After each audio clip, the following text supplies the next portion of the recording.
Is he talking with the Supreme Court? He's Oh, talking with interesting. Elena Kagan. Yeah, it looks like he's waiting to She's the head over senior there. justice who was appointed by a Democratic president, I believe. And the only Democratic liberal justice in the chamber tonight. Oh, we've Yeah, got the only one in the chamber. Oh, Right. there's Ivanka and Barron. That's right.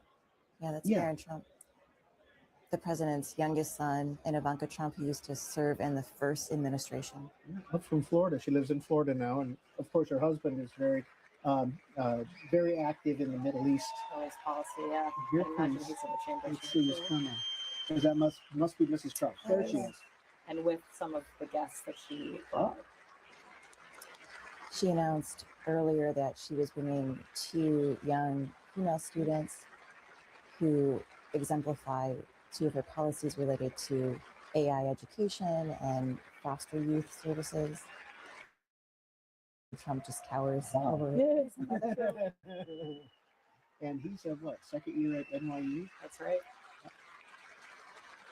We'll see if he gets a shout out to the president. Lately has been giving Barrett a shout, especially during his social media advice during the campaign. We hear a lot of him talking about Mr. Barrett. Speaker, the President's cabinet. Here we go. Now maybe we can glean Figure out who the designated survivor is. we knew Secretary Marco Rubio. Rubio, Andy Besant, Treasury.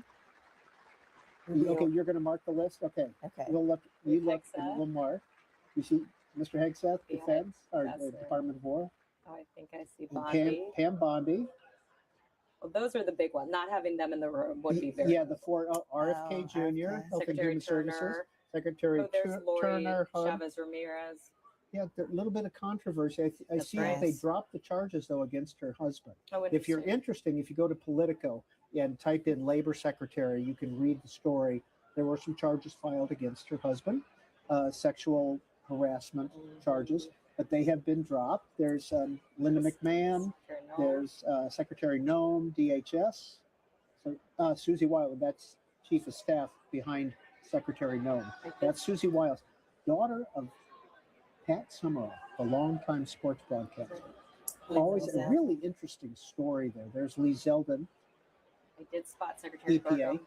Yeah, I Oh. did see Doug Burgum Yeah, as so well. No in- So interior. Burgum is there.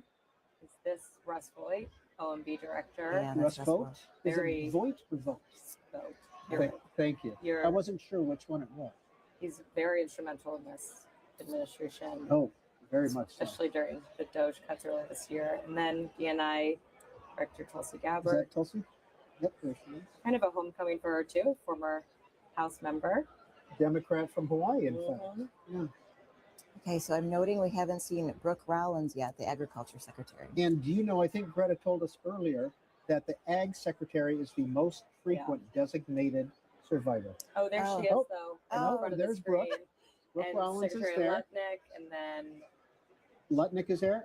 Commerce. behind Oh. Rollins. Transportation. We saw Scott Duffy, Sean Duffy. Duffy. Sean Duffy. Sorry. Davison Greer, That was Scott USTR. Turner in front of him of HUD, And then we have Kelly Loeffler. Small Business Administration. I was banking on her being. I don't know why, but that's who I guessed. Well, my guess before was Chris Wright of Energy. I don't think we've seen Oh, him yet. that's a good one. We Oh. I haven't could seen be the him. winner of the 50 cents here. Oh, wait, is that Oh wait, or is I that think Chris that's him behind right it? there. who's Yeah. behind him? Yeah. I don't think we have a Behind Sean designated Duffy, survivor. I think for Christine today. Secretary Wright. Because Kelly Loeffler of Small Business, she was a former senator from Georgia who Oh, got true. defeated That's by right. John Ossoff. Be interesting if we see any FCNI Director Radcliffe. Or CIA. Oh, CIA. Yeah, Mr. Ratcliffe, former member of the House from Texas.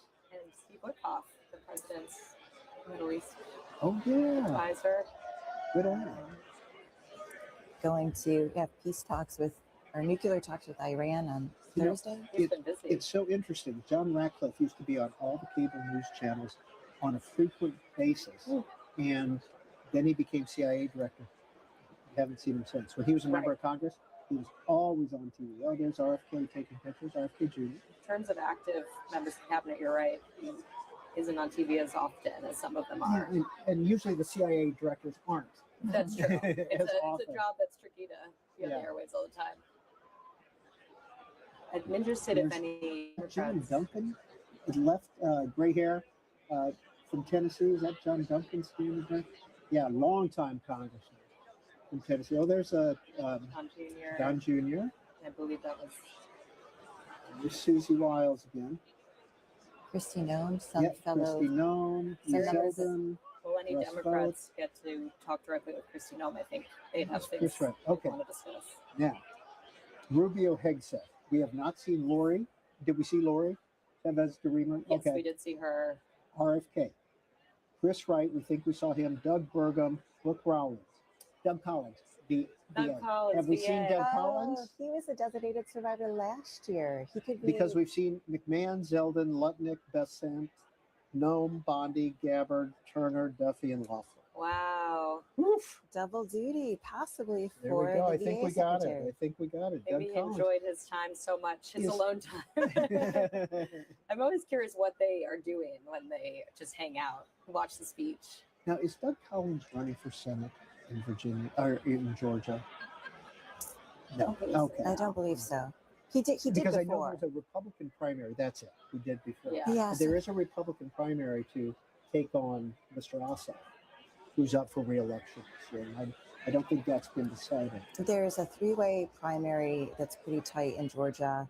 Buddy Carter, a member of Congress, Mike Collins, and Mike Collins, that's it. and then there's Mr. Dooley, who is, I believe, backed by Governor Kemp.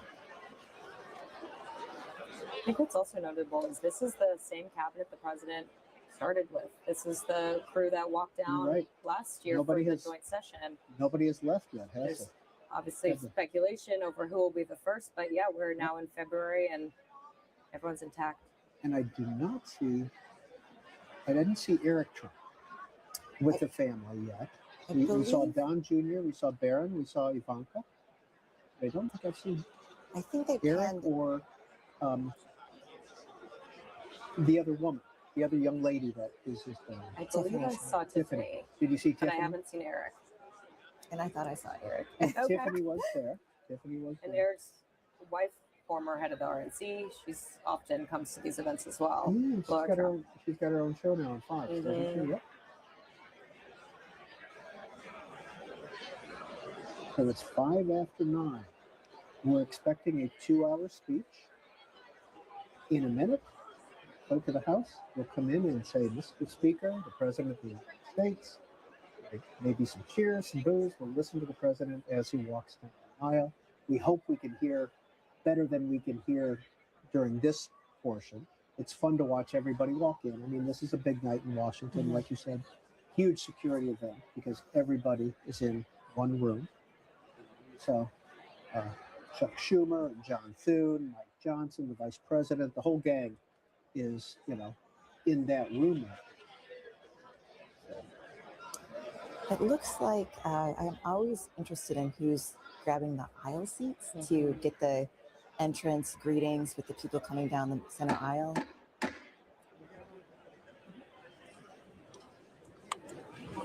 Mr. Speaker, the President of the United States.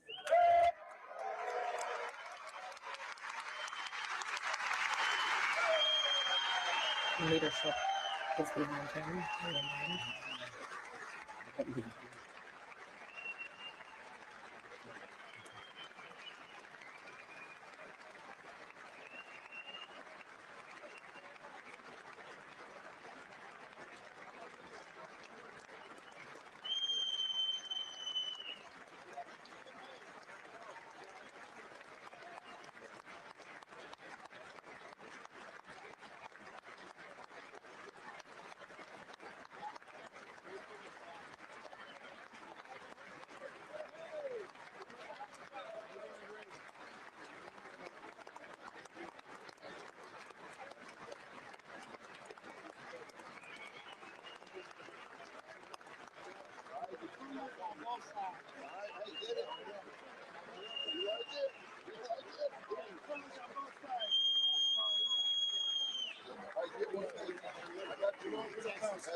Someone try a selfie.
Members of Congress, I have the high privilege and distinct honor of presenting to you the President of the United States.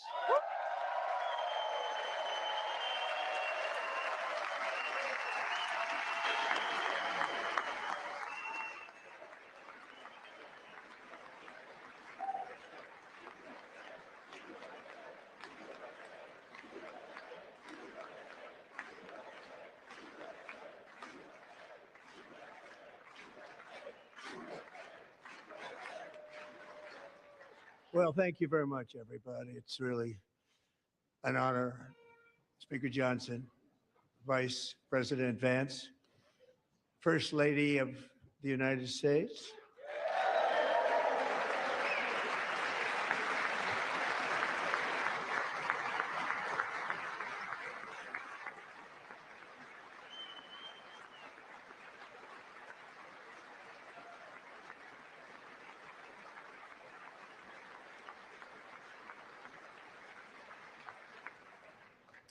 Second Lady of the United States.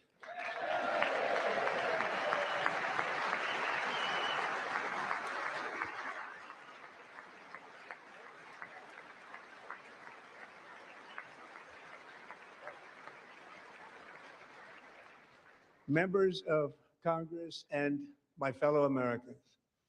Our nation is back, bigger, better, richer, and stronger than ever before.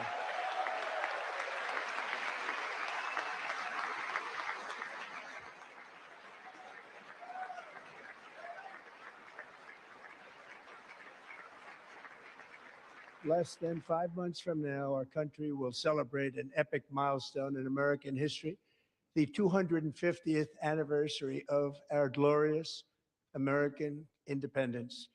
This July 4th, we will mark 2.5 centuries of liberty and triumph, progress and freedom in the most incredible and exceptional nation ever to exist on the face of the earth. And you've seen nothing yet. We're going to do better and better and better. This is the golden age of America.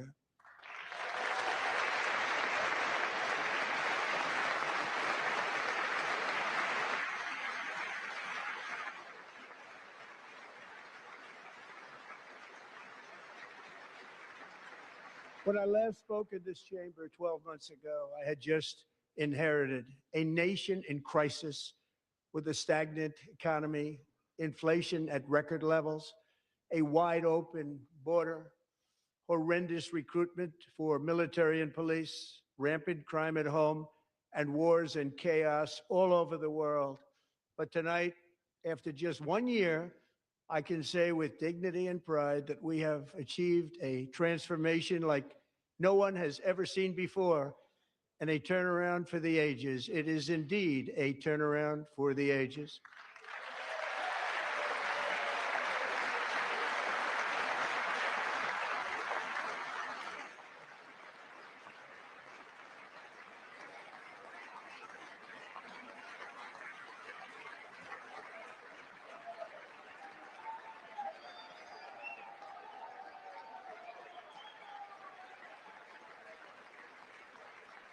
And we will never go back to where we were just a very short time ago. We're not going back. Today, our border is secure.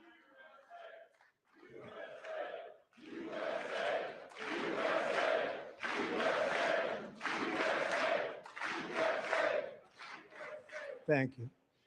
Today, our border is secure. Our spirit is restored. Inflation is plummeting. Incomes are rising fast. The roaring economy is roaring like never before, and our enemies are scared. Our military and police are stacked, and America is respected again, perhaps like never before.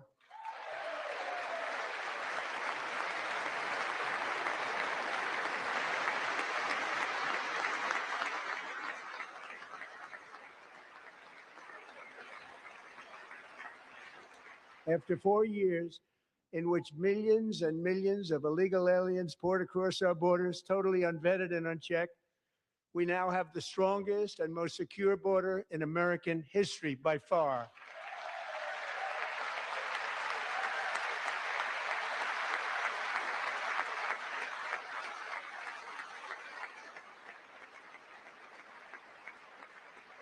In the past 9 months, 0 illegal aliens have been admitted to the United States.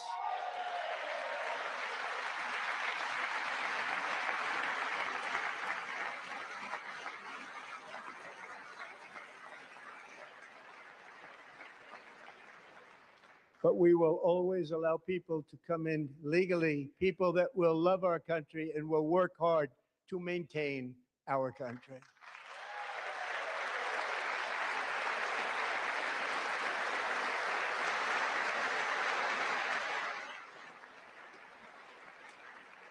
The flow of deadly fentanyl across our border is down by a record 56% in 1 year.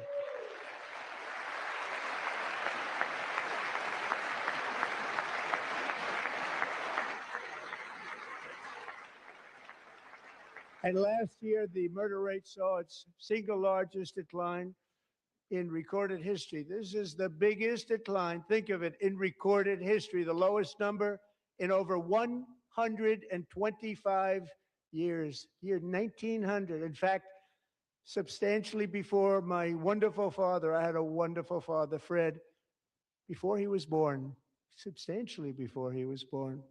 That's a long time ago. He wouldn't like me to say that, but that's a long time ago. The Biden administration and its allies in Congress gave us the worst inflation in the history of our country. But in 12 months, my administration has driven core inflation down to the lowest level in more than 5 years. And in the last 3 months of 2025, it was down to 1.7%.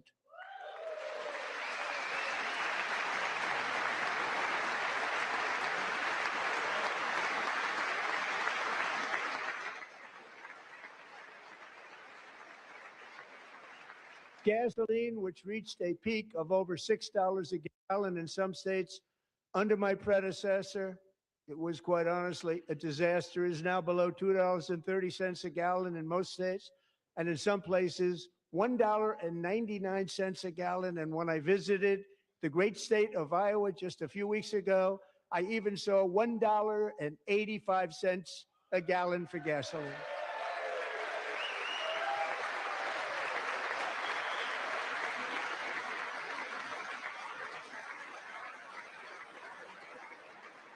Mortgage rates are the lowest in 4 years and falling fast, and the annual cost of a typical new mortgage is down almost $5,000 just since I took office. 1 year. And low interest rates will solve the Biden-created housing problem well, at the same time protecting the values of those people who already own a house that really feel rich for the first time in their lives. We want to protect those values. We want to keep those values up. We're going to do both. And we are going to keep it that way. The stock market has set 53 all-time record highs since the election. Think of that, 1 year. Boosting pensions, 401ks, and retirement accounts for the millions and millions of Americans. They're all gaining. Everybody's up, way up. In 4 long years, the last administration got less than $1 trillion in new investment in the United States. And when I say less, substantially less.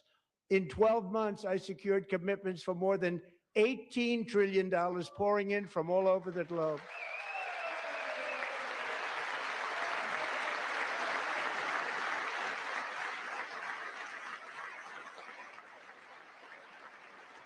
Think of it, much less than $1 trillion for 4 years versus much more than $18 trillion for 1 year. What a difference a president makes. A short time ago, we were a dead country. Now we are the hottest country anywhere in the world, the hottest.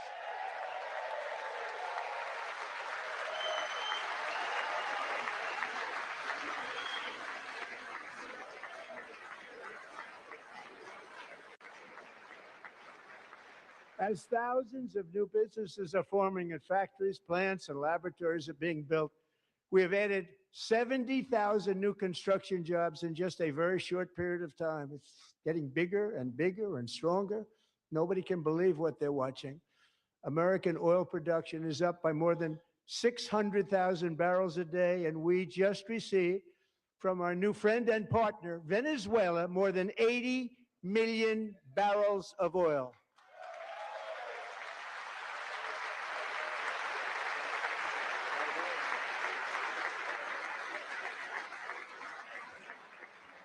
American natural gas production is at an all-time high because I kept my promise to drill, baby, drill.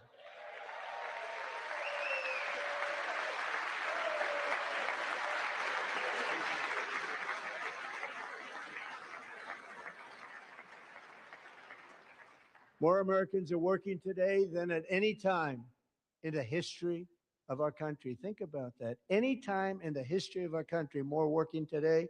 And 100% of all jobs created under my administration have been in the private sector.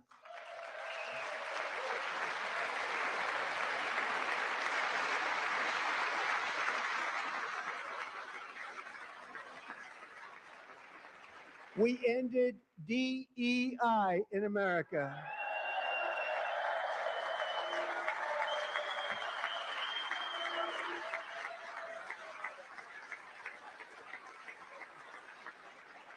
We cut a record number of job-killing regulations, and in 1 year, we have lifted 2.4 million Americans, a record, off of food stamps.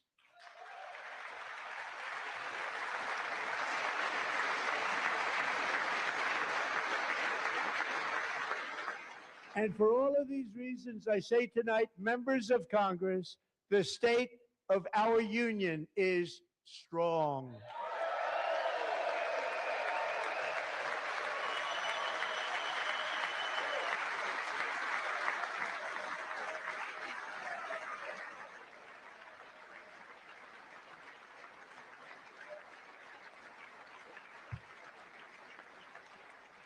Our country is winning again. In fact, we're winning so much that we really don't know what to do about it. People are asking me, please, please, please, Mr. President, we're winning too much. We can't take it anymore. We're not used to winning in our country. Until you came along, we're just always losing, but now we're winning too much. And I say, no, no, no, you're going to win again. You're going to win big. You're going to win bigger than ever. And to prove that point, here with us tonight is a group of winners who just made the entire nation proud. The men's gold medal Olympic hockey team. Come on in.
Go ahead.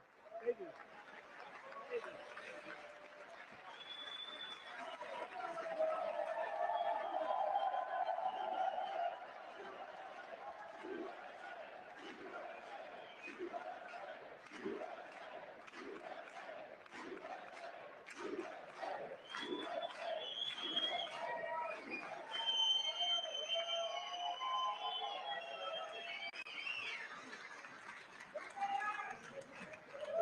That's the first time I've ever seen them get up. And actually, not all of them did get up. But they beat a fantastic Canadian team in overtime, as everybody saw, as did the American women who will soon be coming to the White House.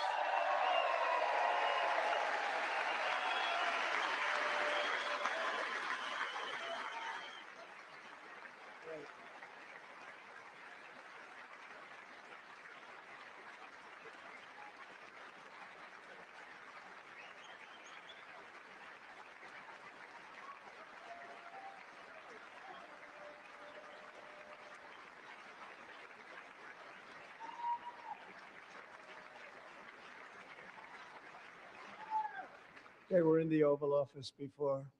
And I just want to say a second very big congratulations to Team USA. But I have to say that, and I told them this, and we took a vote of the team. I said, anybody votes no, I'm not doing it.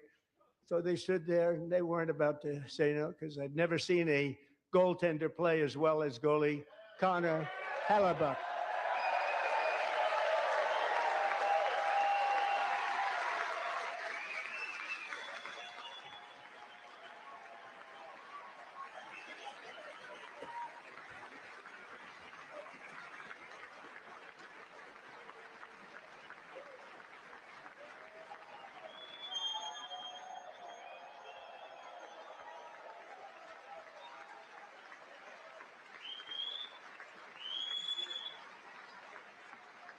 Think of it, 46 shots on goal. And I asked him, the one shot, the one where you put your stick in the back and it hit the neck of your stick and bounced off. You practice that, or was that a little lucky? He refused to answer that question. But I just want to tell you that the members of this great hockey squad will be very happy to hear, based on their vote and my vote, and in this case, my vote was more important, that I will soon be presenting Connor with our highest civilian honor, which we will be given and which has been given to many athletes over the years. But when I say many, not too many, like 12, it's called the highest civilian honor in our country, the Presidential Medal of Freedom.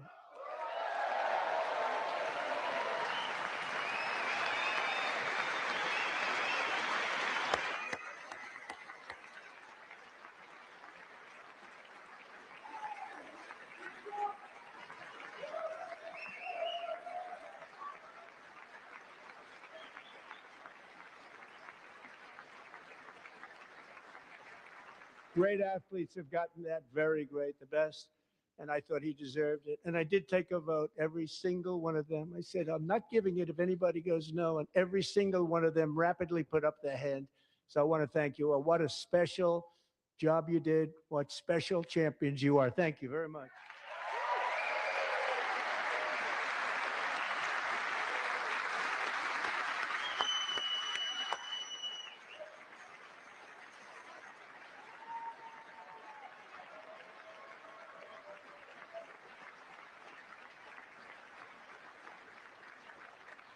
I'm also pleased to say that the next time the Olympic torch is lit, it will be here in America for the 2028 Olympics. And it's the summer version right in Los Angeles. We're going to do a good job in Los Angeles.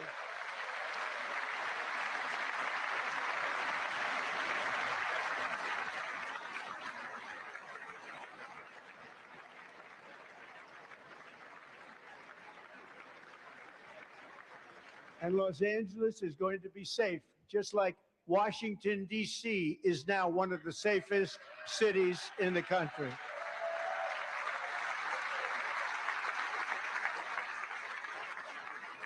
And this year, and I must say I got them both. I got them in the first term, and I was disappointed because I didn't think I'd be the president when this happened. But strange things took place. And now I've got them because I got the Olympics and I got the 2026 FIFA World Cup. And I wanted to claim the 250th, but I didn't get away with that one. I couldn't claim that one for myself. But we're getting the World Cup. So we have the World Cup and the Olympics coming. And that is exciting news.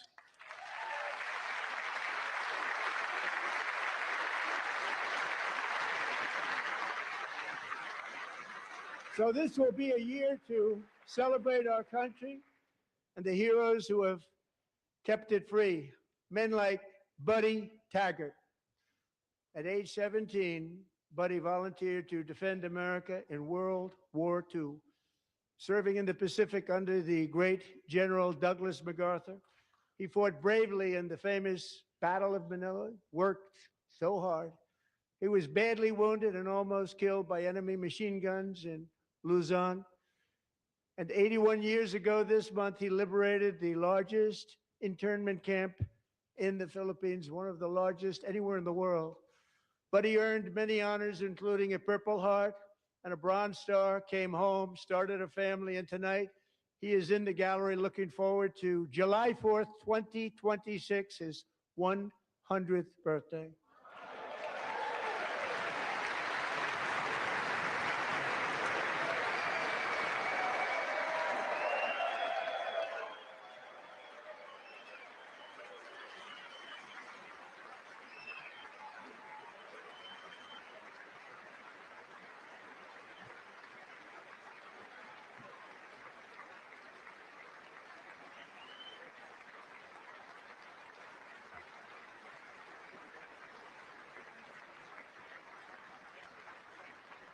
So, Buddy, you're a brave man, and we salute you.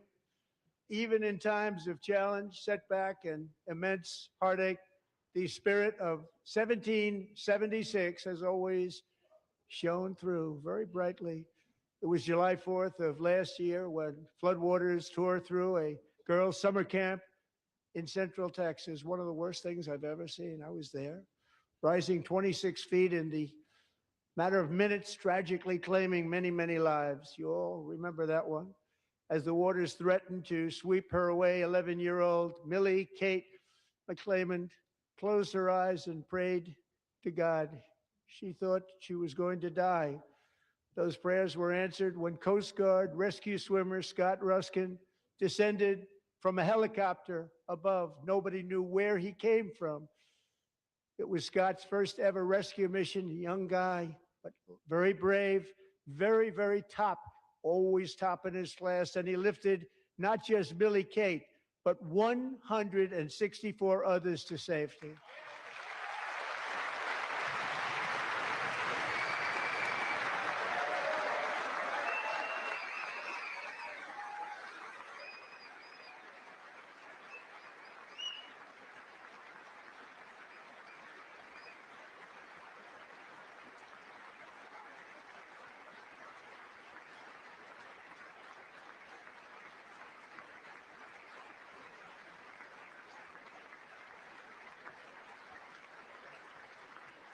People watched Scott from a distance and they couldn't believe what they were seeing. The winds were blowing, the rain was pouring, everything was going, and that rapid water, nobody's ever seen anything like it. They said, wow, that's something.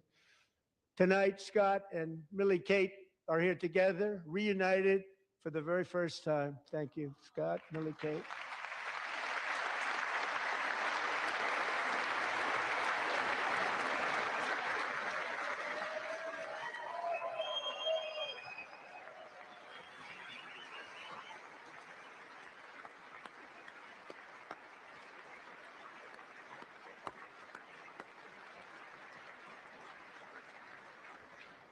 And Petty Officer Ruskin, I'm pleased to inform you that I am now awarding you the Legion of Merit for extraordinary heroism, which is what it was, extraordinary heroism. Thank you.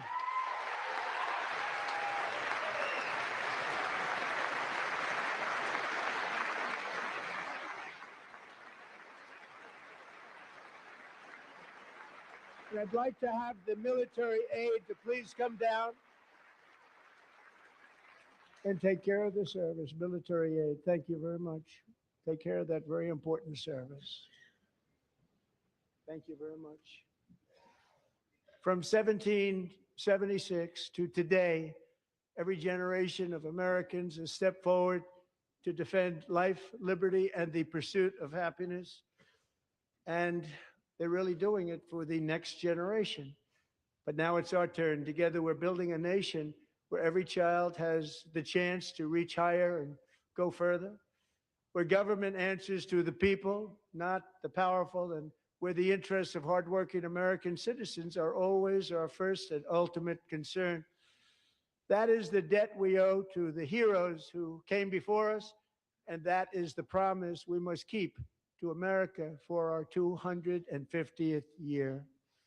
Last year, I urged this Congress to begin the mission by passing the largest tax cuts in American history, and our Republican majorities delivered so beautifully. Thank you, Republicans.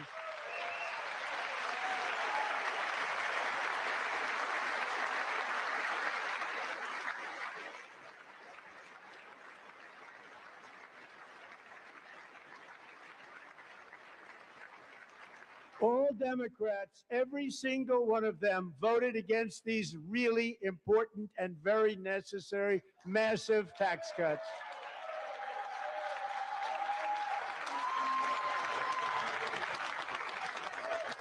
They wanted large-scale tax increases to hurt the people instead.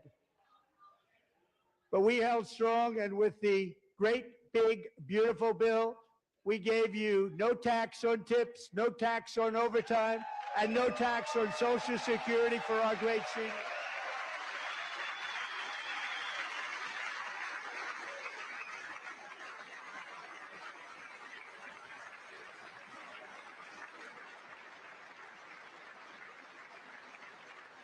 And we also made interest on auto loans tax deductible the first time, but only if the car is made in America.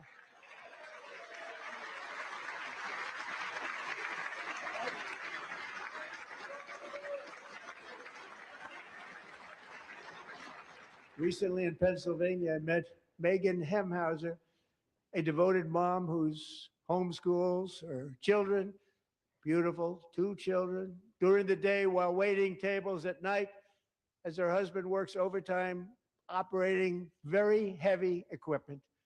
Megan is here this evening and she's happy to tell you that she is so much richer because with no tax on tips, no tax on overtime, and her expanded child tax credit done again by Republicans, Megan and her husband will take home more than $5,000 extra just for the year, cutting her tax bill in more than half.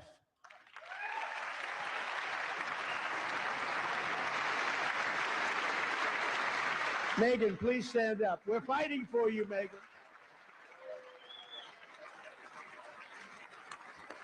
Thank you, Megan. Thank you, Megan. We're fighting for you, Megan. Under our bill, parents like Megan can also activate their children's brand new Trump accounts. And I didn't name it. I did not name that.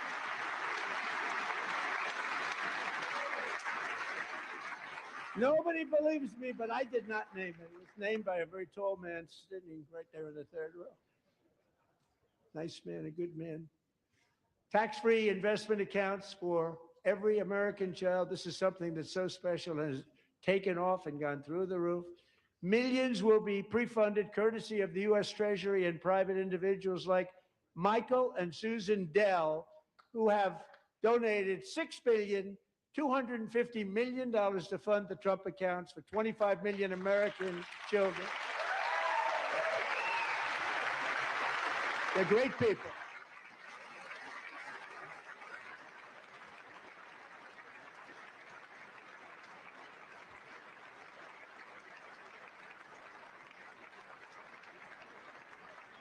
You know, I asked Michael Dell, how do you make all that money? He said, well, I just sat on my dorm in school and I made computers and I'd sell them to people. And I just kept selling and selling and selling. And pretty amazing story. That's called the American dream. He sold a lot of computers, a lot of those laptops. So I congratulate him on that. But I really thank him and Susan, as well as others like Brad Gerstner, a very tremendous guy. He was behind it right from the beginning. Brad Gerstner. Thank you, Brad.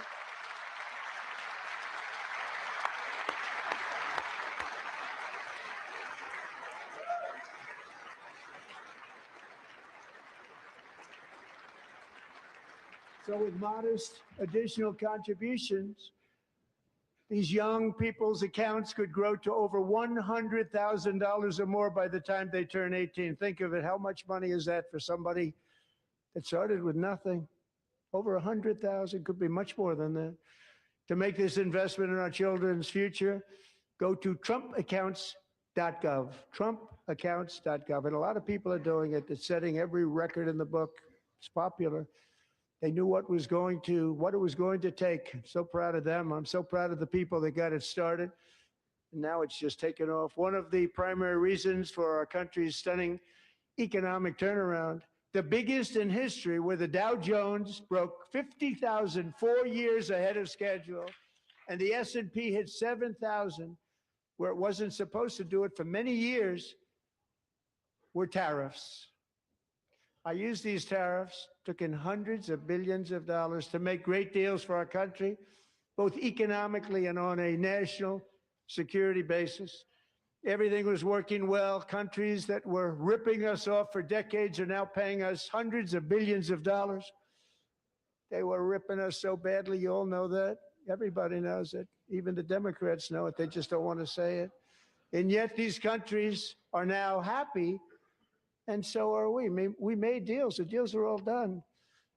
And they're happy. They're not making money like they used to, but we're making a lot of money. There was no inflation, tremendous growth. And the big story was how Donald Trump called the economy correctly, and 22 Nobel Prize winners in economics didn't. They got it totally wrong. They got it really wrong. And then just 4 days ago, an unfortunate ruling from the United States Supreme Court. It just came down. It came down. Very unfortunate ruling. But the good news is that almost all countries and corporations want to keep the deal that they already made, right, Scott? Knowing that the legal power that I, as president, have to make a new deal could be far worse for them, and therefore they will continue to work along the same successful path that we had negotiated before the Supreme Court's unfortunate involvement. So despite the disappointing ruling, these powerful countries saving, it's saving our country, the kind of money we're taking in, peace protecting.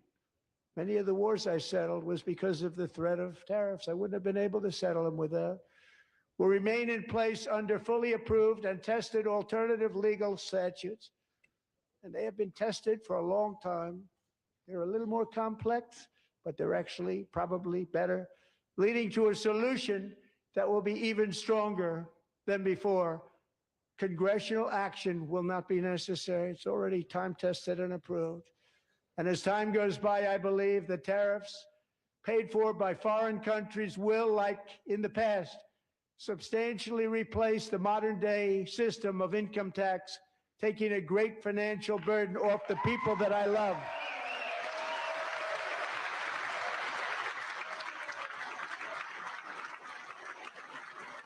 Right?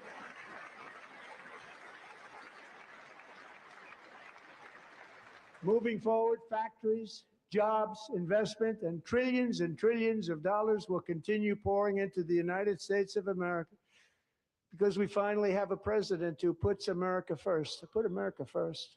I love America.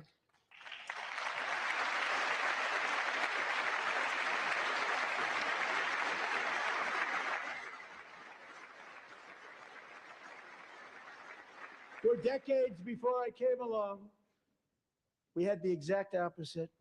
From trade to healthcare, from energy to immigration, everything was stolen and rigged in order to drain the wealth out of the productive, hardworking people who make our country great, who make our country run. Under Biden and his corrupt partners in Congress and beyond, it reached a breaking point with the Green New Scam, open borders for everyone.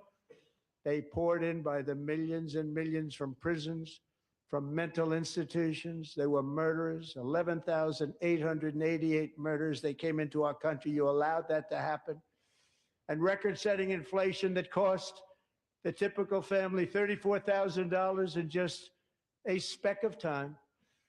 Now the same people in this chamber who voted for those disasters suddenly used the word affordability, a word, they just used it.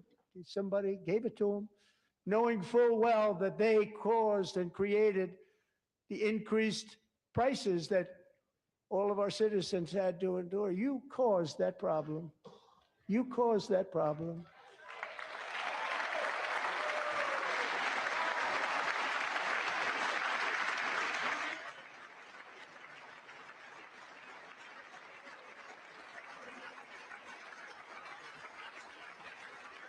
They knew their statements were a lie. They knew it.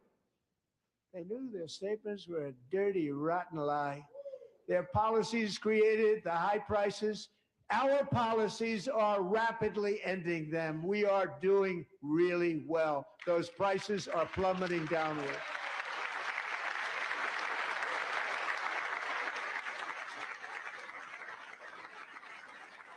The price of eggs is down 60%, Madam Secretary, thank you. The cost of chicken, butter, fruit, hotels, automobiles, rent is lower today than when I took office by a lot. And even beef, which was very high, is starting to come down significantly. Just hold on a little while, we're getting it down. And soon you will see numbers that few people would think were possible to achieve just a short time ago. Nobody can believe when they see the kind of numbers, and especially energy, when they see energy going down to numbers like that, they cannot believe it. It's like another big tax cut. I'm also confronting one of the biggest ripoffs of our times, the crushing cost of healthcare caused by you. Since the passage of the Unaffordable Care Act, sometimes referred to as Obamacare, big insurance companies have gotten rich. It was meant for the insurance companies, not for the people. With our government giving them hundreds and hundreds of billions of dollars a year as their stock prices soared 1,000, 1,200, 1,400, and even 1,700%, like nothing else. That's why I introduced the great healthcare plan. I want to stop all payments to big insurance companies and instead give that money directly to the people so they can buy their own health care, which will be better health care at a much lower cost.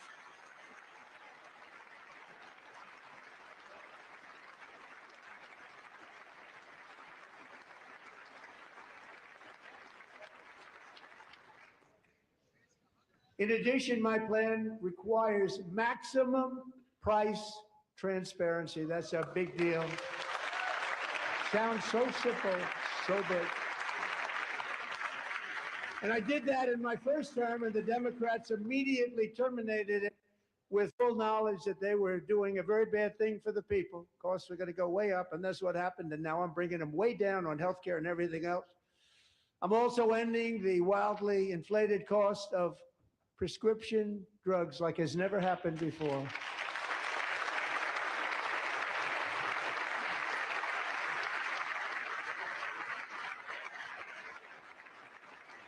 Other presidents tried to do it, but they never could. They tried. Most didn't try, actually. But they tried. They said they tried. They couldn't do it. They didn't even come close. They were all talk and no action. But I got it done. Under my just enacted most favored nation agreements, Americans who have for decades paid by far the highest prices of any nation anywhere in the world for prescription drugs will now pay the lowest price anywhere in the world for drugs. Anywhere. The lowest price.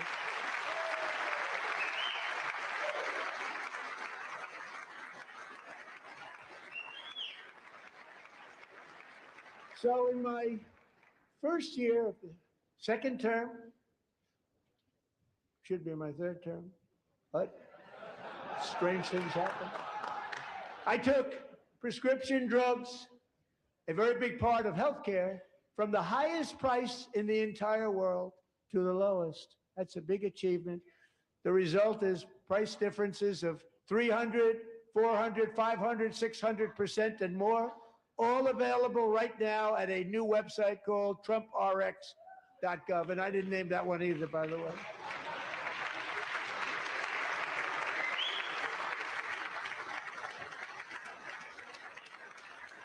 And here tonight is the very first customer ever to get that big discount, and it is big, Catherine Rayner. For 5 years, she and her husband have struggled with infertility, and they turned to IVF. One drug has been costing Catherine $4,000 to purchase. But a few weeks ago, she logged onto the TrumpRx website and got that same drug that cost $4,000, got it for under $500, a reduction of much more, actually, than $3,500. Catherine, we are all praying for you, and you're going to be a great mom.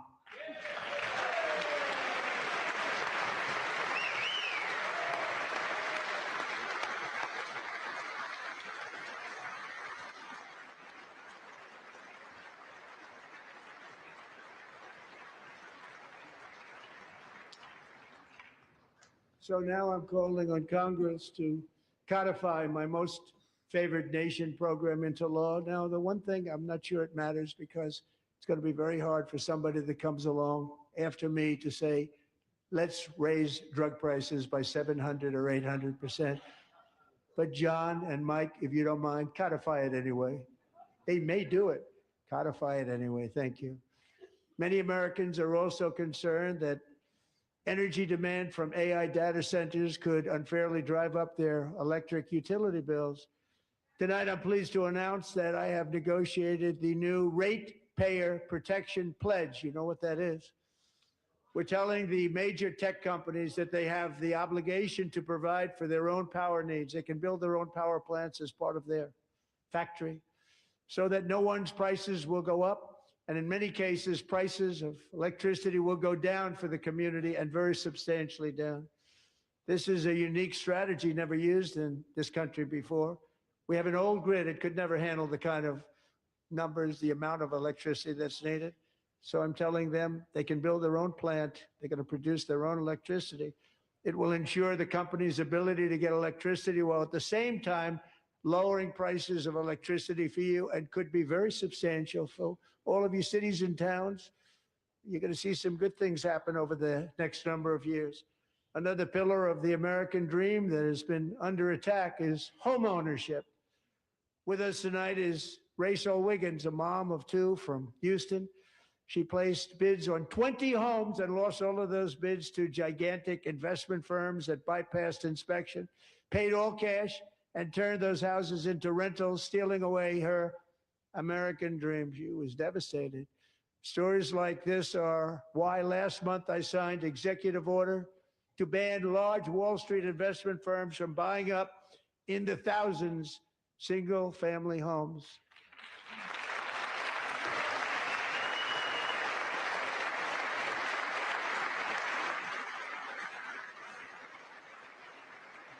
And now I'm asking Congress to make that ban permanent because homes for people, really, that's what we want. We want homes for people, not for corporations. Corporations are doing just fine. Raysel, thank you very much. Good luck with your home. You'll get one soon.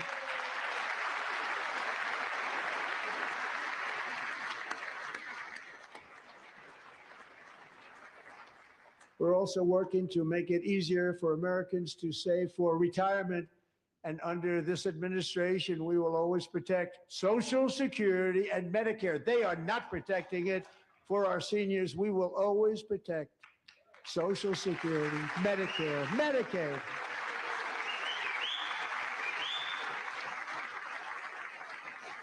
Since I took office, the typical 401k balance is up by at least $30,000. That's a lot of money. We have millions and millions of people, because the stock market has done so well, setting all those records. Your 401ks are way up. Yet half of all of working Americans still do not have access to a retirement plan with matching contributions from an employer. To remedy this gross disparity, I'm announcing that next year my administration will give these often forgotten American workers, great people, the people that built our country, access to the same type of retirement plan offered to every federal worker. We will match your contribution with up to $1,000 each year. As we ensure that all Americans can profit from a rising stock market, let's also ensure that members of Congress cannot corruptly profit from using insider information.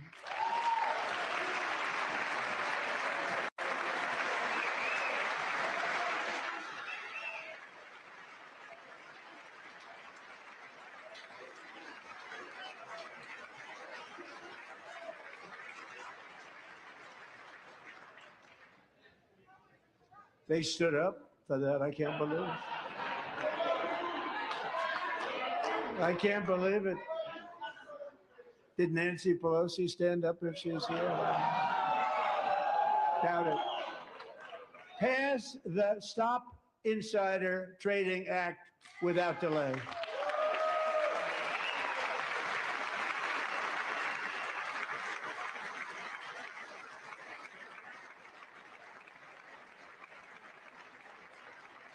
I wasn't sure if anybody even on this side was going to applaud for that. I'm very impressed. Thank you. I'm very impressed. But when it comes to the corruption that is plundering, it's plundering America. There's been no more stunning example than Minnesota, where members of the Somali community have pillaged an estimated $19 billion from the American taxpayer. Oh, we have all the information. And in actuality, the number is much higher than that. And California, Massachusetts, Maine, and many other states are even worse. This is the kind of corruption that shreds the fabric of a nation, and we are working on it like you wouldn't believe. So tonight, although started 4 months ago, I am officially announcing the war on fraud to be led by our great Vice President, J.D. Vance.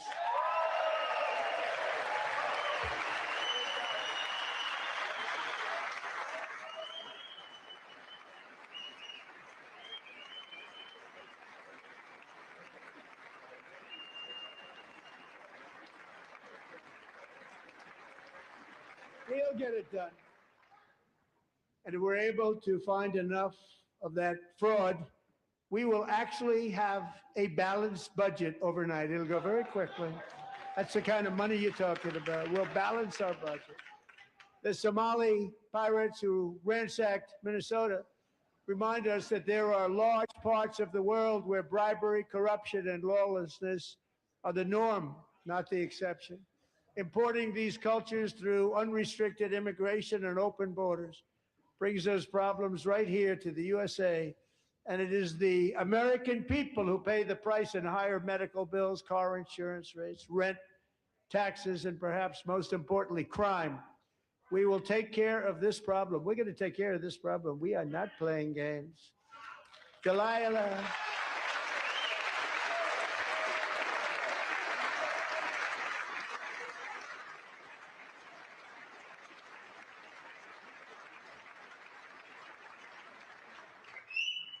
Delilah Colden was only 5 years old in June 2024 when a 18-wheel tractor trailer plowed into her stopped car traveling at 60 miles an hour or more. The driver was an illegal alien let in by Joe Biden and given a commercial driver's license by open borders politicians in California. Doctors said Delilah would never be able to walk or talk, have a good life. She wouldn't even be able to eat again.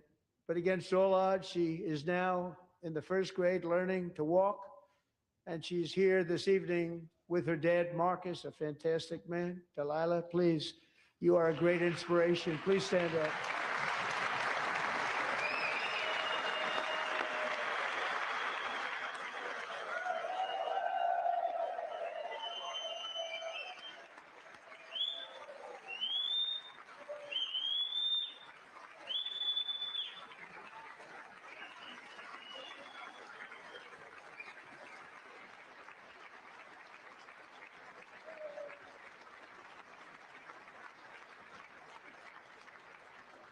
Thank you, Delilah. Many, if not most, illegal aliens do not speak English and cannot read even the most basic road signs as to direction, speed, danger, or location. That's why tonight I'm calling on Congress to pass what we will call the Delilah Law, barring any state from granting commercial driver's licenses to illegal aliens.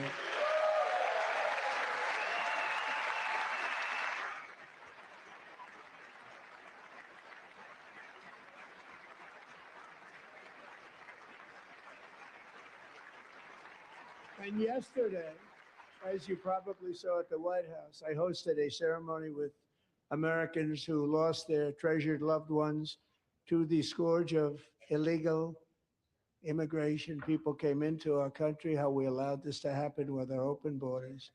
These are the angel moms and families that for decades our government betrayed and our media totally ignored. It was terrible. Hard to believe, actually. In 2023, a 16-year-old high school cheerleader named Elizabeth Medina was supposed to perform in her town's Christmas parade, but she never arrived. Her mother, Jacqueline, went home to look for her, and she found her lying dead in a bathtub, bleeding profusely after being stabbed 25 times. Elizabeth's killer was a previously arrested illegal alien who had broken in and brutally extinguished the brightest light in her family's life, violently and viciously. Her heartbroken mother is in the gallery to remind everyone in this chamber exactly why we are deporting illegal alien criminals to our country at record numbers, and we're getting them the hell out of here fast. We don't want them.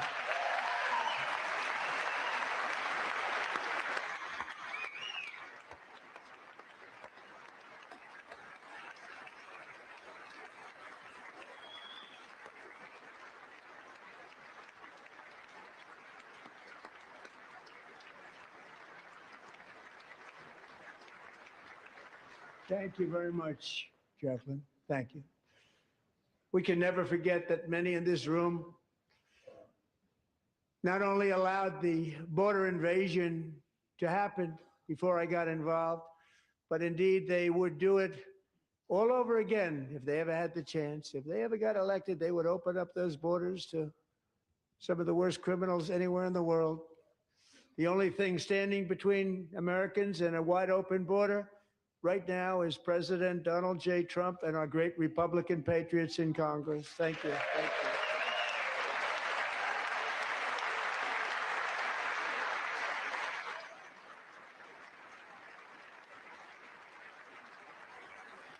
you. As we speak, Democrats in this chamber have cut off all funding for the Department of Homeland Security. It's all cut off. It's all cut off. They have instituted another Democrat shutdown, the first one costing us 2 points on GDP. 2 points we lost on GDP, which probably made them quite happy, actually. Now they have closed the agency responsible for protecting Americans from terrorists and murderers. Tonight I'm demanding the full and immediate restoration of all funding for the border security, homeland security of the United States, and also for helping people clean up their snow. We have no money because of the Democrats, and it would be nice. We'd love to give you a hand at cleaning it up, but you gave no money. Nobody's getting paid. It's a shame. So you have to think about it. We have, in case you didn't know, a pretty large snowstorm out there. One of the great things about the State of the Union is how it gives Americans the chance to see clearly what their representatives really believe. So tonight, I'm inviting every legislator to join with my administration in reaffirming a fundamental principle. If you agree with this statement, then stand up and show your support. The first duty of the American government is to protect American citizens, not illegal aliens.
Isn't that a shame? You should be ashamed of yourself not standing up. You should be ashamed of yourself. That is why I'm also asking you to end deadly sanctuary cities that protect the criminals and enact serious penalties for public officials who block the removal of criminal aliens.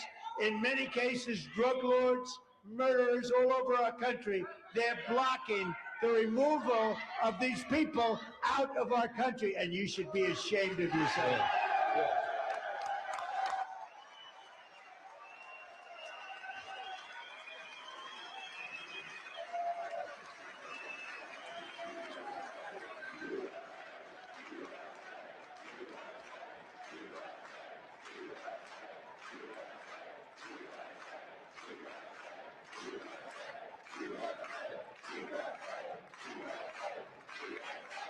And perhaps most importantly, I'm asking you to approve the Save America Act.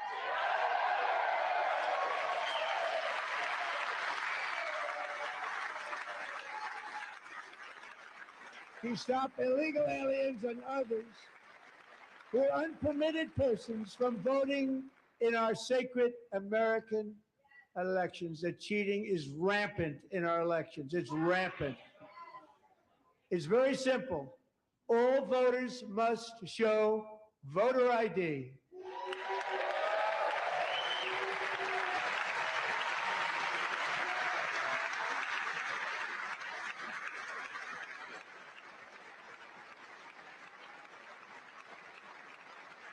All voters must show proof of citizenship in order to vote.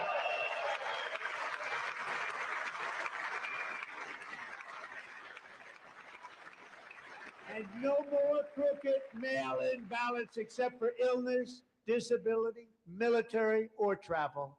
None. And this should be an easy one. And by the way, it's polling at 89%, including Democrats, 89%.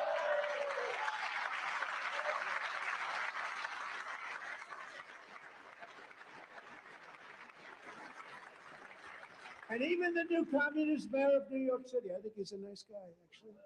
Speak to him a lot. Bad policy, but nice guy. Just said they want people to shovel snow. They got hit hard. Wants them to shovel snow, but if you apply for that job, you need to show 2 original forms of ID and a Social Security card. Yet they don't want identification for the greatest privilege of them all, voting in America. No, it's no good. No good. Both Republicans and Democrats overwhelmingly agree on the policy that we just enunciated. And Congress should unite and enact this common sense, country saving legislation right now, and it should be before anything else happens.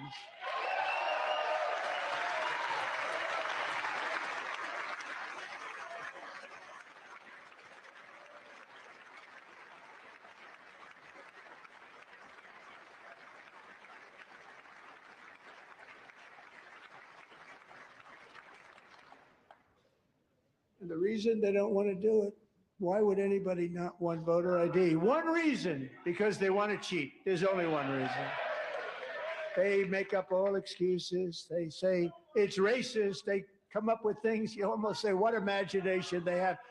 They want to cheat. They have cheated. And their policy is so bad that the only way they can get elected is to cheat. And we're going to stop it. We have to stop it, John.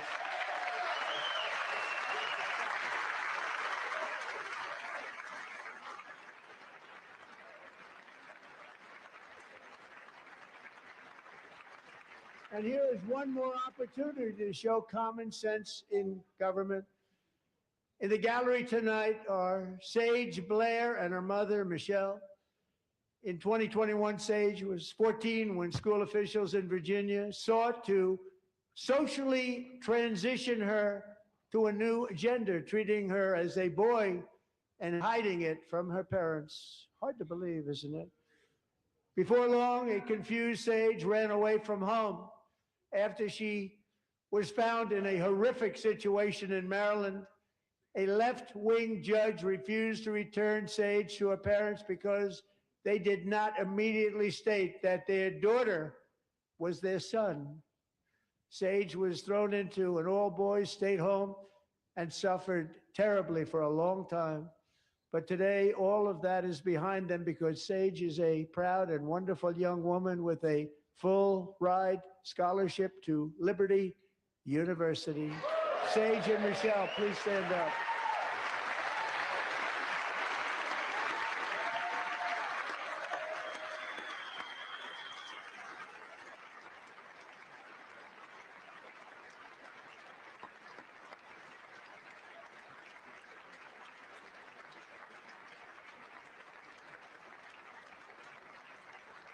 And thank you for your great bravery. And who can believe that we're even speaking about things like this? 15 years ago, if somebody was up here and said that, they'd say, what's wrong with him? But now we have to say it because it's going on all over numerous states without even telling the parents. But surely we can all agree no state can be allowed to rip children from their parents' arms and transition them to a new gender against the parents' will. Who would believe that we're even talking about this? We must ban it, and we must ban it immediately.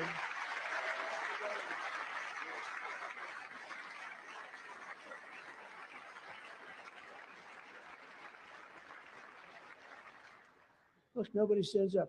These people are crazy. I'm telling you, they're crazy.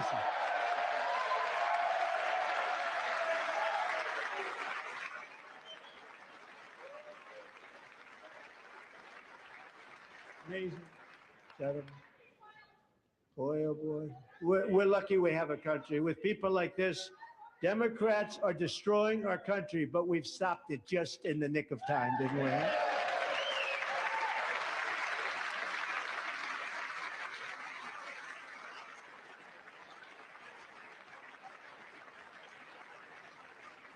No one cares more about protecting America's youth than our wonderful First Lady, now a movie star. She's a movie star. Can you believe it? Who would have believed that? Over the past year, she has had an incredible impact championing AI legislation, advancing a landmark executive order on foster care, and helping secure $30 million to launch the Melania Trump Foster Youth to Independence Initiative. It's a tremendous, really a tremendous thing that happened and had a lot of bipartisan support. She gets much better bipartisan support than I do. I get none. She gets a lot. Someday you're going to have to tell me how you did that. And students and educators in every state have joined the First Lady's efforts in the presidential AI challenge, keeping America's next generation positioned to succeed and strongly succeed in the future. Tonight, we welcome two young people whose lives reflect the First Lady's impact, Sierra Burns and Everest Nevermont. Thank you both. And Melania, thank you. I know how hard you worked on it. Thank you very much.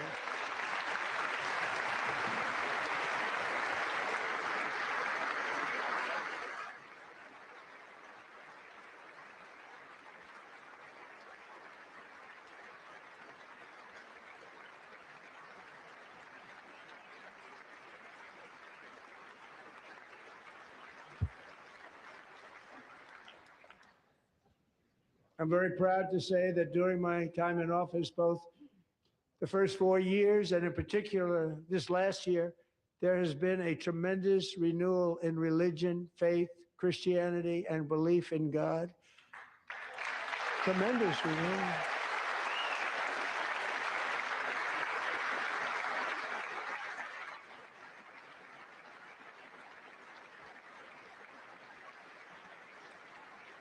This is especially true among young people, and a big part of that had to do with my great friend, Charlie Kirk, a great guy, great man.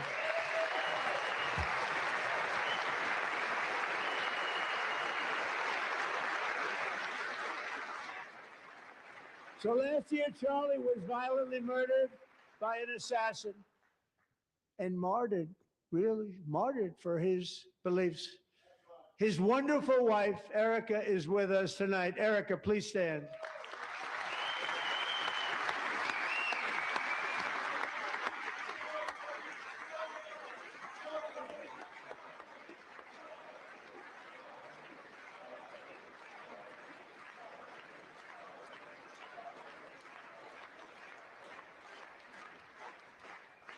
Thank you, Erica.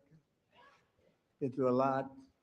In Charlie's memory, we must all come together to reaffirm that America is one nation under God, and we must totally reject political violence of any kind.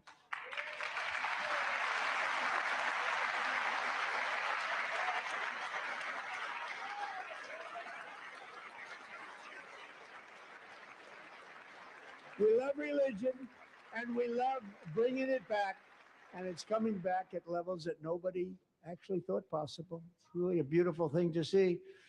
Above all, unleashing America's promise requires keeping our communities safe. We have made incredible strides, yet dangerous repeat offenders continue to be released by pro-crime Democrat politicians again and again.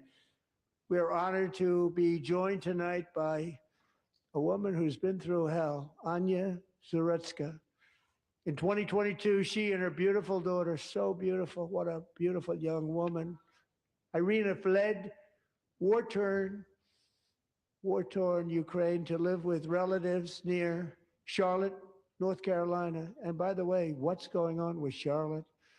Last summer, 23-year-old Irina was riding home on the train when a deranged monster who had been arrested over a dozen times and was released through no cash bail, stood up and viciously slashed a knife through her neck and body. No one will ever forget. There were people on that train. No one will ever forget the expression of terror on Irina's face as she looked up at her attacker in the last seconds of her life. She died instantly. She had escaped a brutal war only to be slain by a hardened criminal set free to kill in America came in through open borders. Mrs. Zaretsky, tonight I promise you we will ensure justice for your magnificent daughter, Irina.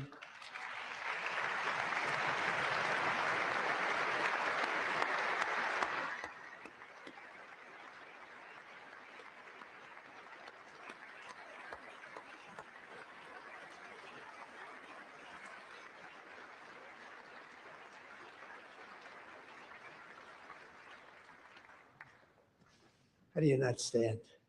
How do you not stand? I'm asking this Congress to pass tough legislation to ensure that violent and dangerous repeat offenders are put behind bars, and importantly, that they stay there.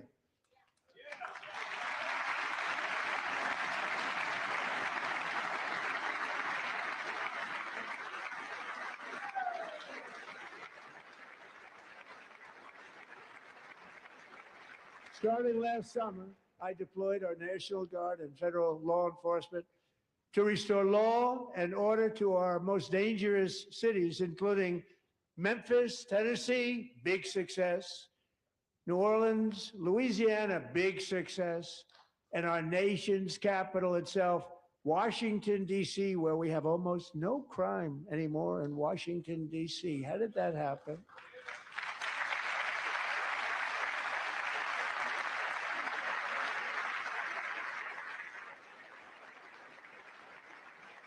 In fact, crime in Washington is now at the lowest level ever recorded, and murders in D.C. this January were down close to 100% from a year ago.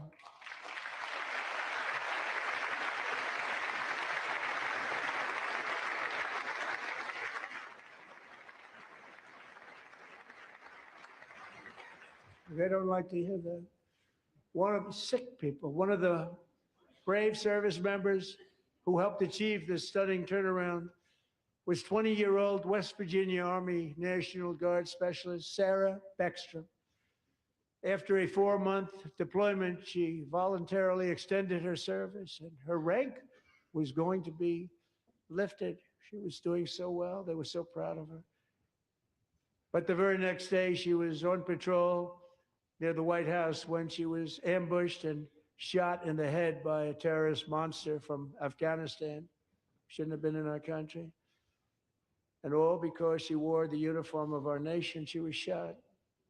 He traveled here because he didn't like people wearing our uniform. He was sick and deranged, shouldn't have been in our country. Sarah Beckstrom died in order to defend our capital, and we are honored to be joined by her wonderful parents, Gary and Eva Lee. Your daughter was a true American patriot, and she will be greatly missed. She was a great person. I saw reports on her. They've never seen anything like her.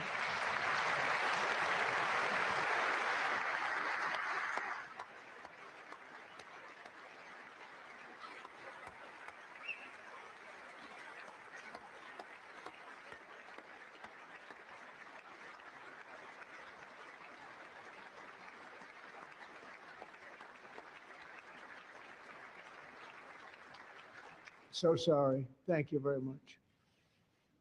A great young lady. I saw reports that were like, perfect. She was perfect. Serving alongside Sarah that day was Staff Sergeant Andrew Wolf. The terrorist shot Andrew in the head, and no one thought he could possibly make it. The two of them, Sarah and Andrew, both shot violently in the head. Neither was expected to make it. They weren't even given a chance, except his wonderful mother, named Melody, who I spoke to the same night. And she was so positive. The doctors thought that Andrew was gone, but his mother said, no, no, Mr. President, Andrew will be fine. He's going to make it. I've never seen anything like it. I mean, he was given almost no chance. She said, I have no doubt, sir, he's going to be okay. This was a conversation that I had with her that night, with her son laying helplessly in bed, blood all over. Everybody is praying, she said, sir, he will be okay. The doctors didn't understand what she was saying. And after looking at the results of the damage done, neither did I. She was so strong and conclusive that even Andrew's great father felt she didn't really understand the gravity of the situation. But she turned out to be right. Right, Melanie? She turned out to be right.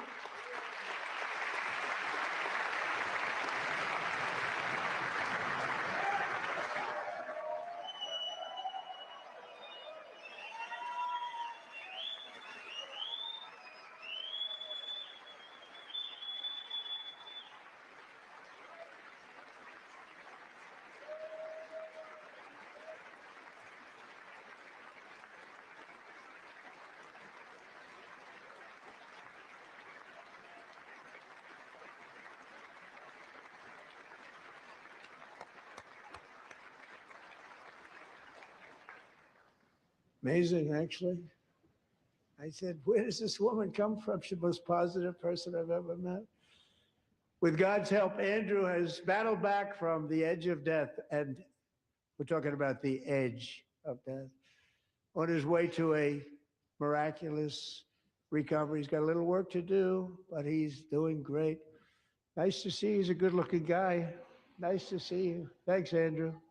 Thank you very much.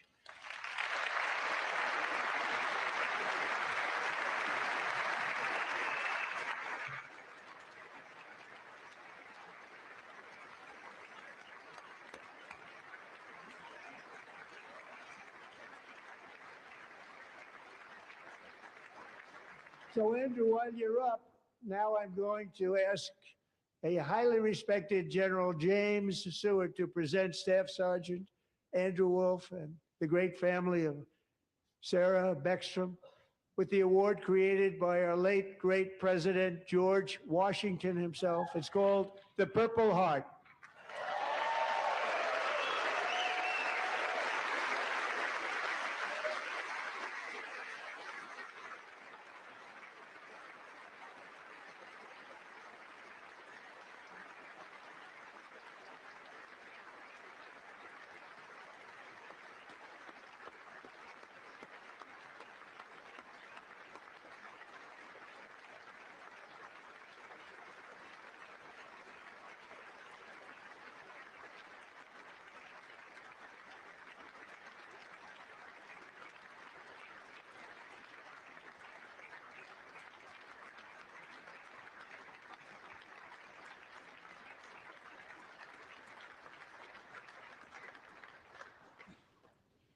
We love you all.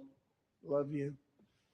We're proudly restoring safety for Americans at home, and we are also restoring security for Americans abroad.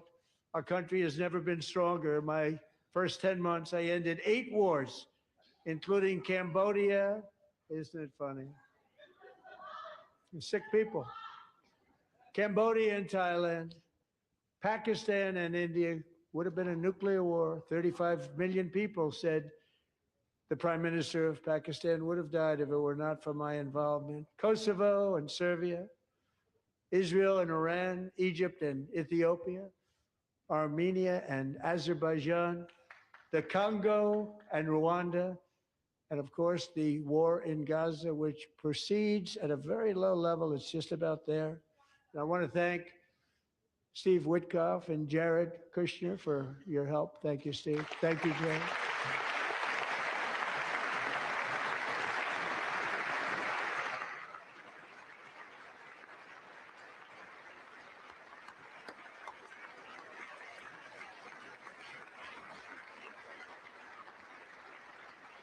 And I also want to thank the man they report to, Secretary of State Marco Rubio. Thank you, Marco.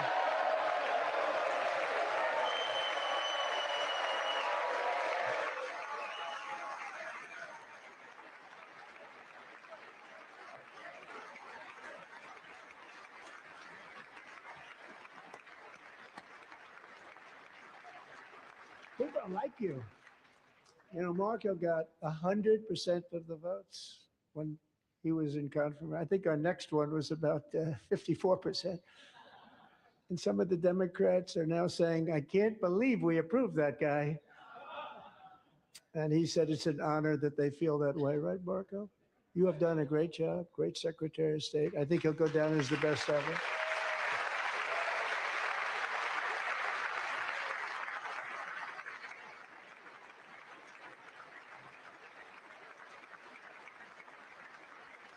Under the ceasefire I negotiated, every single hostage, both living and dead, has been returned home. Can you believe that?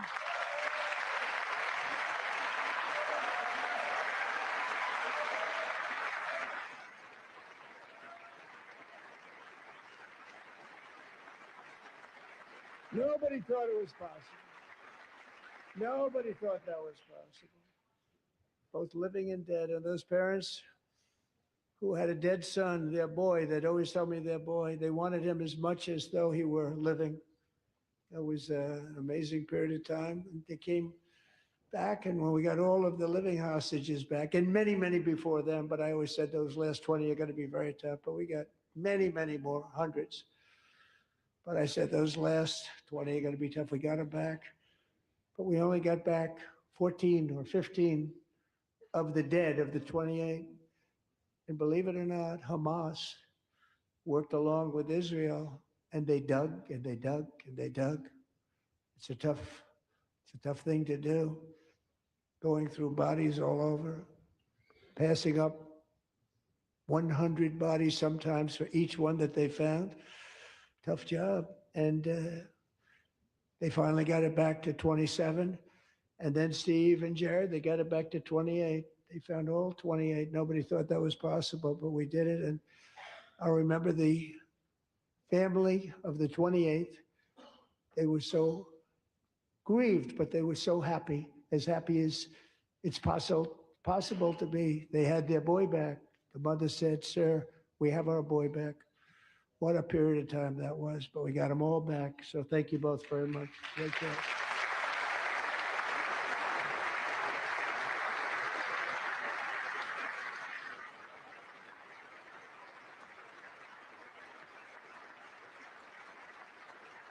And we're working very hard to end the ninth war, the killing and slaughter between Russia and Ukraine, where 25,000 soldiers are dying each and every month. Think of that, 25,000 soldiers are dying a month. A war which would have never happened if I were president, would have never happened. As president, I will make peace wherever I can, but I will never hesitate to confront threats to America wherever we must. That's why in a breakthrough operation last June, the United States military obliterated Iran's nuclear weapons program with an attack on Iranian soil known as Operation Midnight Hammer.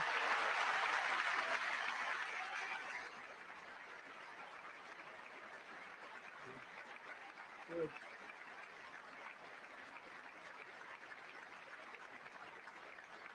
For decades, it had been the policy of the United States never to allow Iran to obtain a nuclear weapon. Many decades. Since they seized control of that proud nation 47 years ago, the regime and its murderous proxies have spread nothing but terrorism and death and hate. They've killed and maimed thousands of American service members and hundreds of thousands and even millions of people with what's called roadside bombs. They were the kings of the roadside bomb. And we took out Soleimani. I did that during my first term. Had a huge impact. He was the father of the roadside bomb.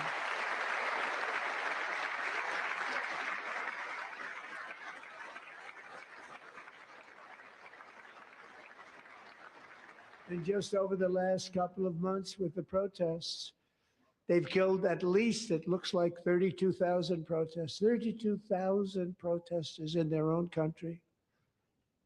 They shot them and hung them.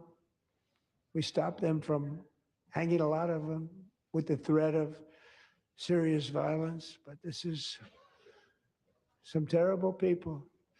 They've already developed missiles that can threaten Europe and our bases overseas, and they're working to build missiles that will soon reach the United States of America.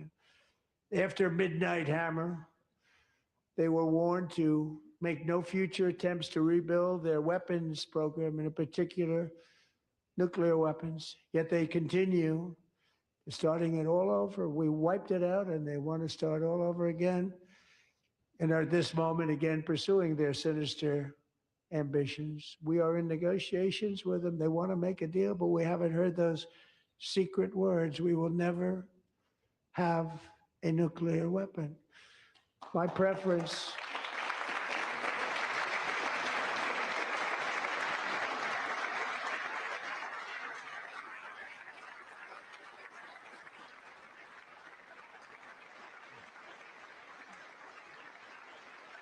My preference is to solve this problem through diplomacy.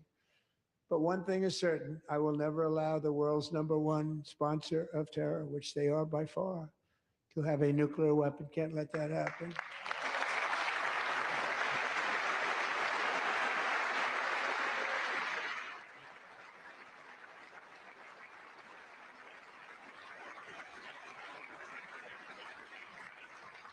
And no nation should ever doubt America's resolve. We have the most powerful military on earth. I rebuilt the military in my first term. We're going to continue to do so. Also, we just approved a $1 trillion budget. We have no choice. We have to be strong because hopefully we will seldom have to use this great power that we built together. It's really called peace through strength, and it's been very, very effective.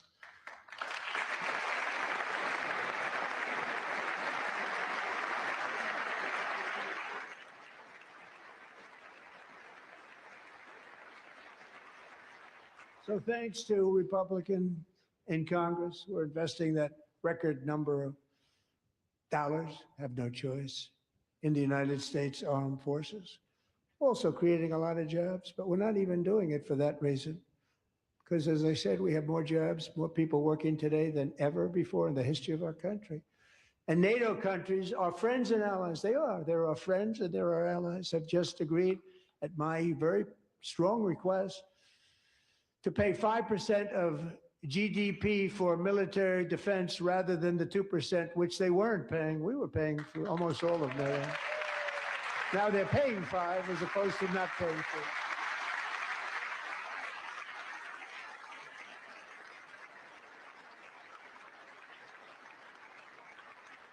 And getting that 5% was something which everyone said would never be done, could not happen. We got it really easily, one meeting. And big difference between 2% that's not paid. We were paying the freight of many of them. Very few were paid up. Now 5%, then they're paid. And everything we send over to Ukraine is sent through NATO, and they pay us in full. They pay us totally in full. Every branch of our armed forces is setting records for recruitment. This is so exciting. And every service member recently.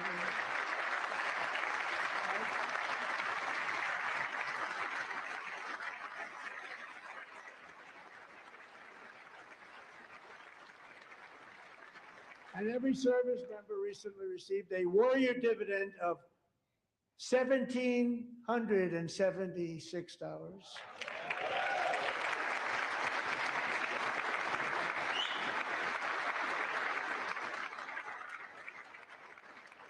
You know, they put it on my desk. We got the money from tariffs and other things, a lot of money we have. We have much more money than people understand. Have to rebuild that program a little bit, but it won't take long. But we got the money, and it was $1,775, and they wanted my approval. And I said, what's the number? $1,775. I said, wait a minute, for $1 more, we can have $1,776. It's going to, I said, we're going to figure that. I never asked anybody if we could afford it. $1 more, I said $1,776. And I said, that's good. And I'll tell you what, our military, that was 4 months ago, our military, I never see a person in the military that doesn't thank me for it. So we're honored to do it. They deserve it. And we call it 1776. It was great.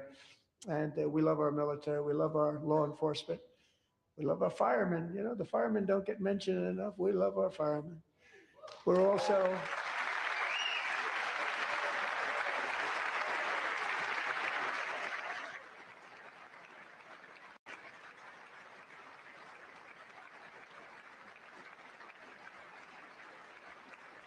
We're also restoring American security and dominance in the Western Hemisphere, acting to secure our national interests and defend our country from violence, drugs, terrorism, and foreign interference. For years, large swaths of territory in our region, including large parts of Mexico, really large parts of Mexico, have been controlled by murderous drug cartels. That's why I designated these cartels as foreign terrorist organizations, and I declared illicit fentanyl as a weapon of mass destruction.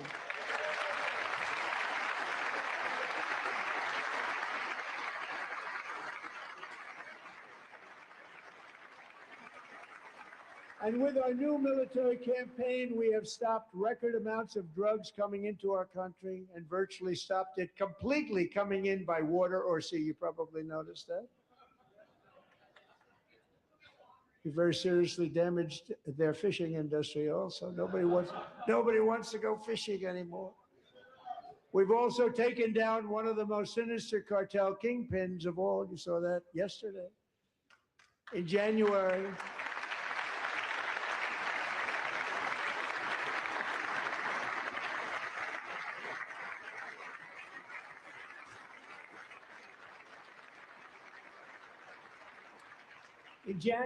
elite American warriors carried out one of the most complex, spectacular feats of military competence and power in world history. No one's seen anything like it. Foreign leaders, I won't tell you who, called me and they said, very impressive, very impressive. They couldn't believe, they all watched, they saw what happened. This is a different fighting force that we had years ago when we fought to tie. You know, it's a great fighting force. I'm so proud of it. Look at Space Force. Space Force is my baby. Because we did that, my baby is becoming so important.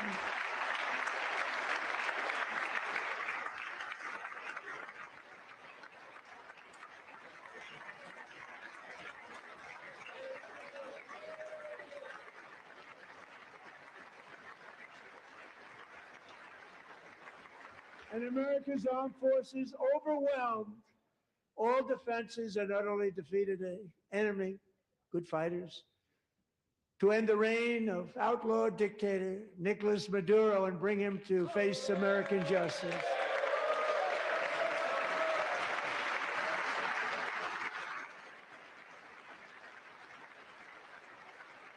And this was an absolutely colossal victory for the security of the United States, and it also opens up a bright new beginning for the people of Venezuela. We're working closely with the new president of Venezuela, Delcy Rodriguez, to unleash extraordinary economic gains for both of our countries and to bring new hope to those who have suffered so terribly. They really did suffer. With us tonight is Alejandro Gonzalez. She grew up in a tight-knit Venezuelan family and was especially close to her beloved uncle Enrique. But after Enrique ran for office and opposed Maduro, he was kidnapped by Maduro's security forces and thrown into the regime's really infamous prison in Caracas. Alejandro feared she would never see her uncle again. She feared for her own life also. But since the raid, we have worked with the new leadership, and they have ordered the closure of that vile prison and released hundreds of political prisoners already, with more to come. Alejandro, I'm pleased to inform you that not only has your uncle been released, but he is here tonight. We brought him over to celebrate his freedom with you in person. Enrique, please come down.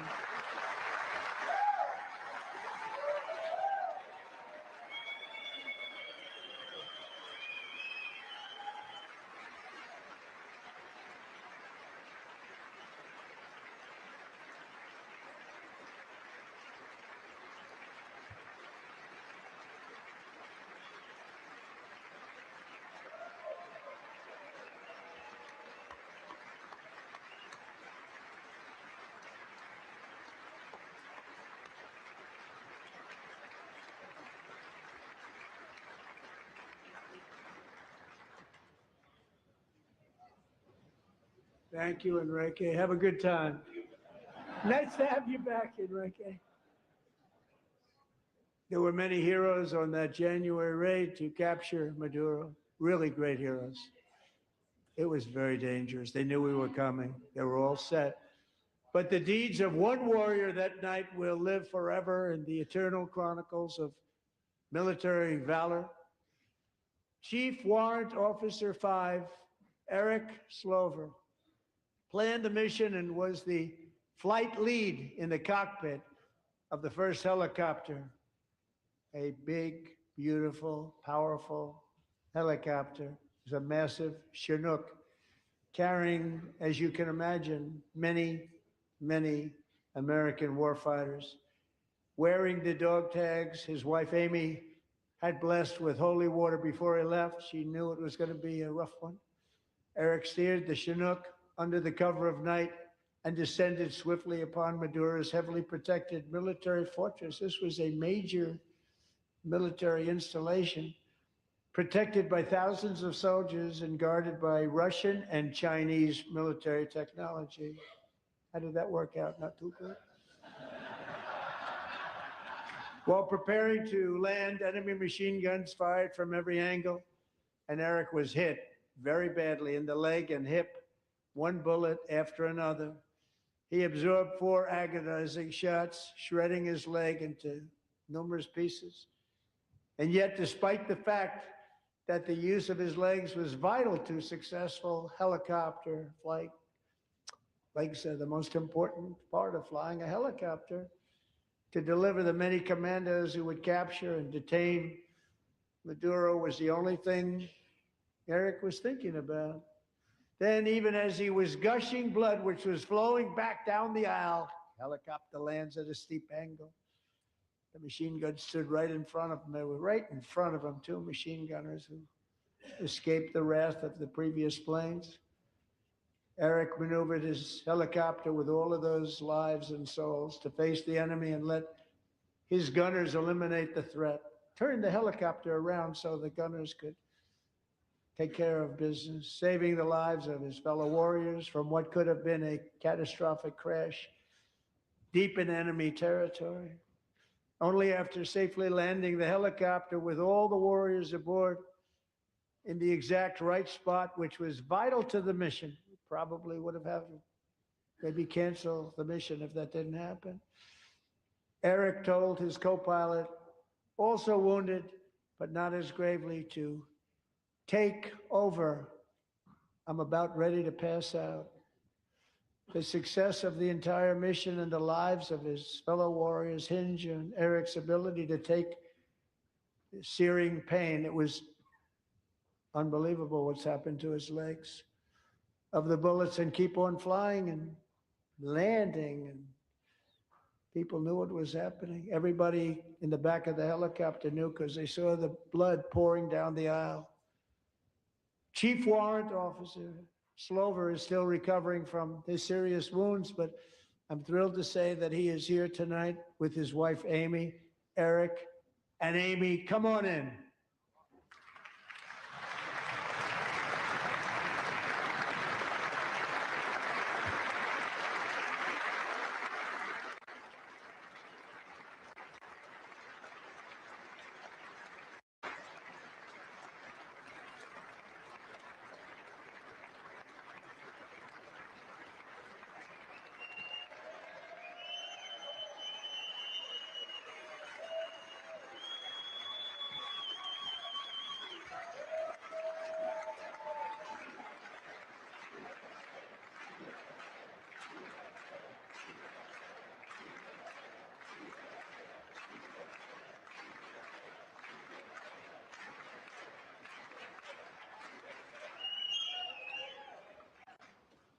So we have a surprise for Eric and Amy.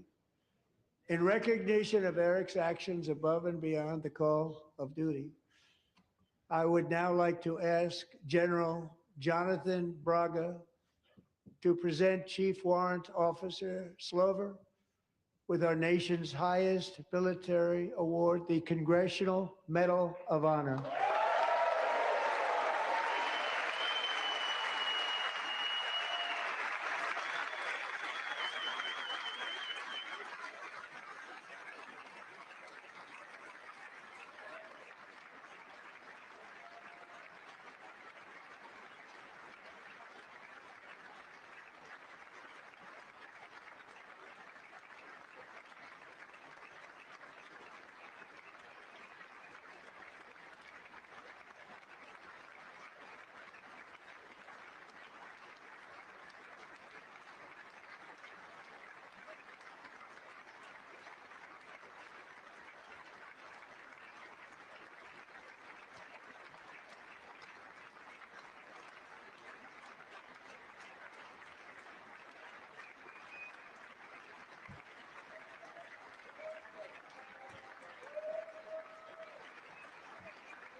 Well, thank you very much, Eric and Amy.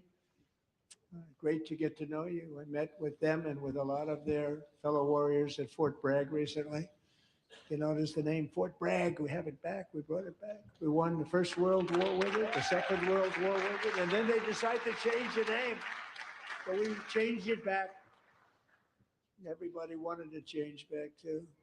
And 10 of Eric's fellow warriors from that incredible night of victory will also be receiving medals at a private ceremony that will soon be held at the White House. And Eric will be there. Thank you.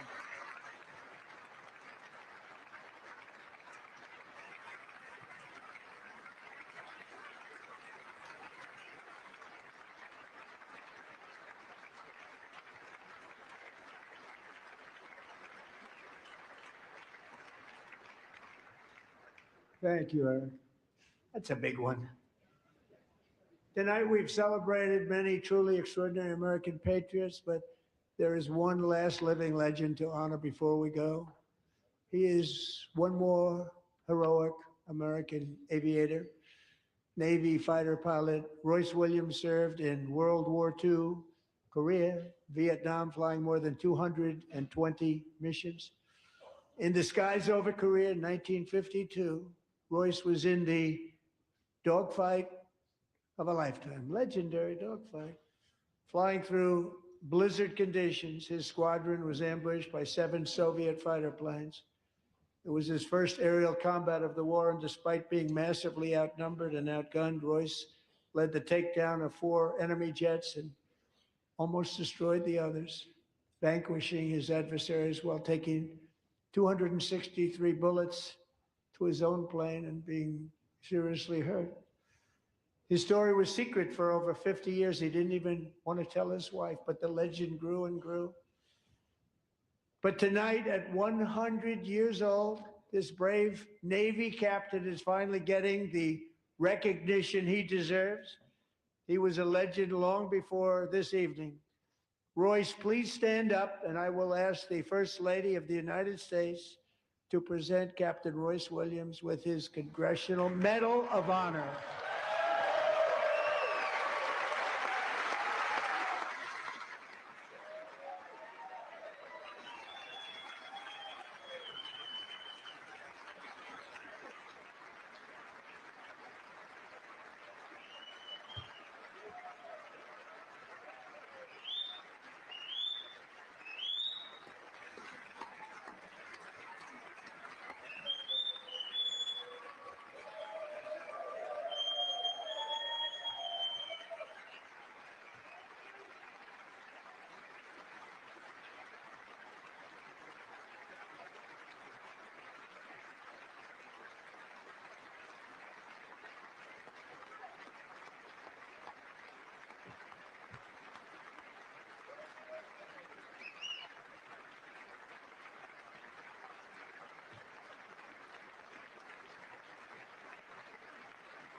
Thank you, Royce, and thank you, Eric. I've always wanted the Congressional Medal of Honor, but I was informed I'm not allowed to give it to myself, and I wouldn't know why I'd be taking it, but if they ever open up that law, I will be there with you someday. But you know, that's our highest honor, Congressional Medal of Honor, and that's a big thing. And it's an honor to be in the same room with you. Thank you both very much, Eric. Thank you.